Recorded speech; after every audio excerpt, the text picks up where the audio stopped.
I grew sweet potatoes in one of the polytunnels in 2023, and I was impressed that these heat-loving plants actually produced anything at all in the cool climate that we have here in Ireland. It was so cool to be able to experiment growing this plant that is so different from any of the other vegetables that I grow. The method of propagation, the sprawling way that these plants grow, and the curing process after harvest are all fairly unique. But the yield was not great, at least compared to the amount of valuable polytunnel space that these plants take up. So I wanted to grow them again last year in 2024 to see if I could get a significant improvement in the yield. I tried a few new things, some of which were not successful at all, and it seems that more warmth around the developing roots may have helped this crop the most.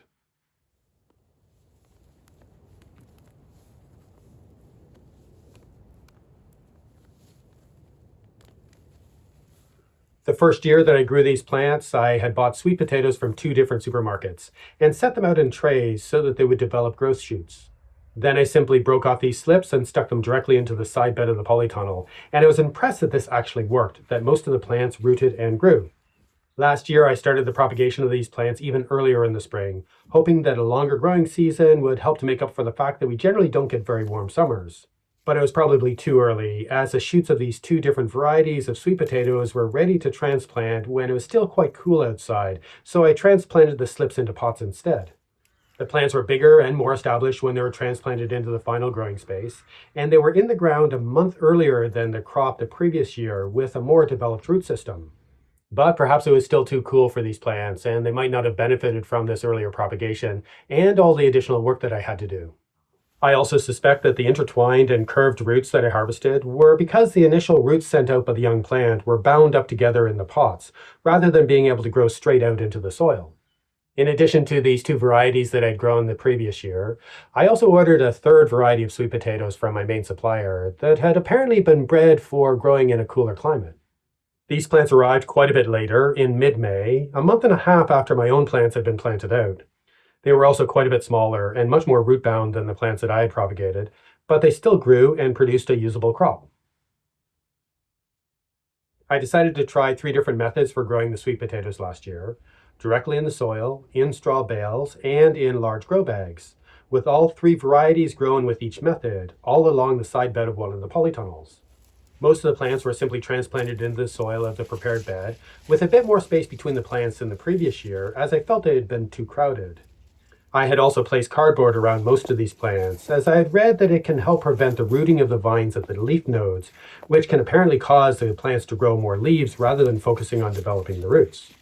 I also planted two plants of each of the varieties into straw bales, as I had seen some people have a lot of success with this method.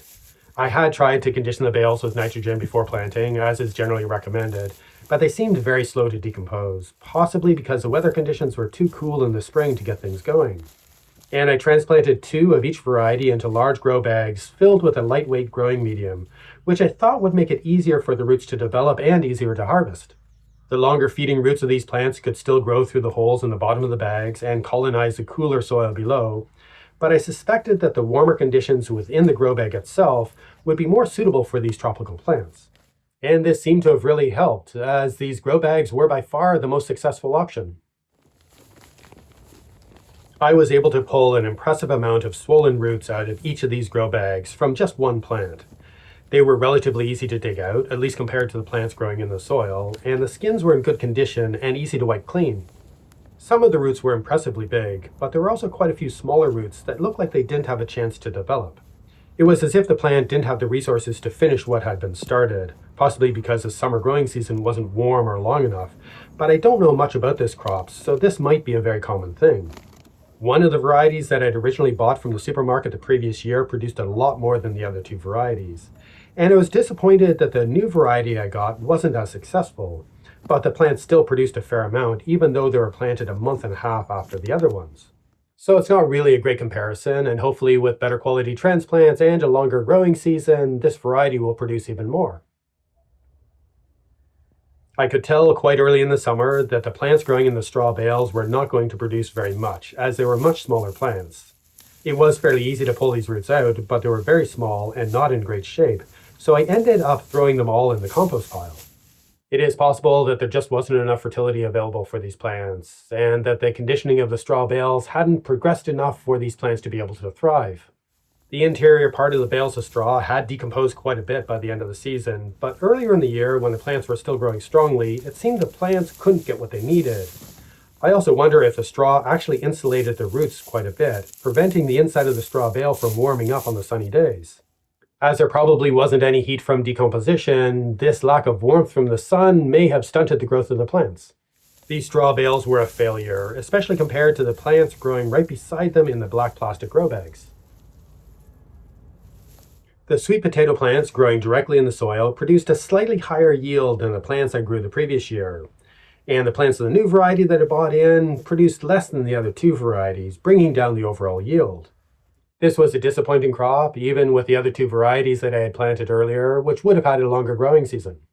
There were a few large roots, but many of them were quite small, and a lot of the roots failed to grow big enough to keep. We did have a cooler growing season last year, which could have been a big part of it, but it's also possible that the soil fertility wasn't as good as it could have been. I also wonder if the cardboard was a mistake. It might have prevented additional roots from developing, which may have encouraged the plant to focus on developing the crop that we wanted to harvest. But the cardboard also covered the soil, preventing it from warming up in the sun, especially in the spring before the plants had grown to cover the full bed.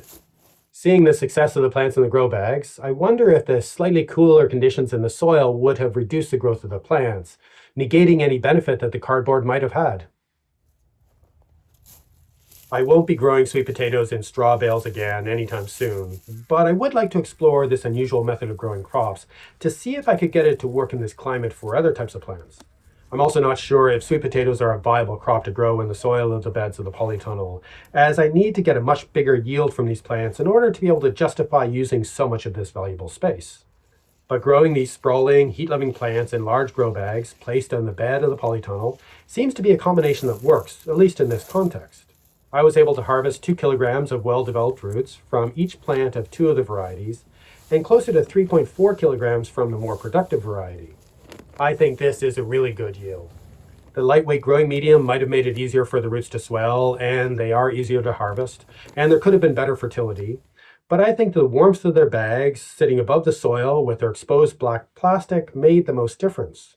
The plants seem to really benefit from this extra warmth around where the storage roots develop, and the longer feeding roots of the plant can still make it through the holes at the bottom of the bag to colonize the cooler mass of the soil below. In a way, these large grow bags are similar to a raised bed, with a lot of the benefits of a raised bed as well as being movable.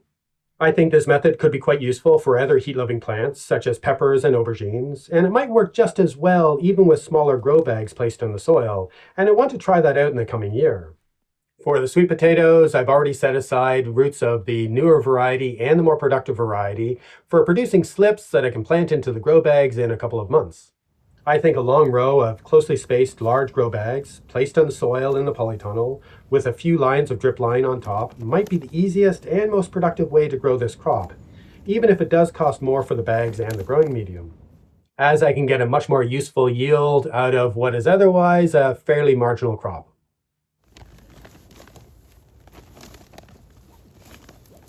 I'm really looking forward to this coming growing season, and there's a few changes that I think are going to be really interesting.